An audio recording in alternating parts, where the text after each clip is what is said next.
Hello guys, welcome back to my channel.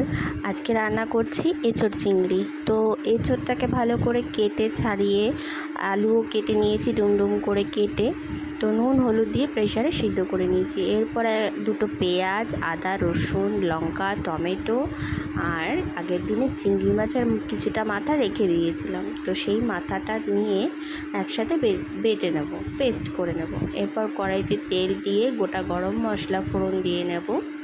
গোটা গরম মশলার মধ্যে লবঙ্গ, এলাচ, দারচিনি, তেজপাতা, শুকনো লঙ্কা আর একটুখানি জিরে ফোড়নটা দিয়ে মশলার পেস্টটা ঢেলে দেবো। ঢেলে দিয়ে ভালো করে কষতে দেবো। এরপর ভালো করে নাড়াচাড়া করে নেব। নাড়াচাড়া করে এবার মশলা দেওয়ার পালা।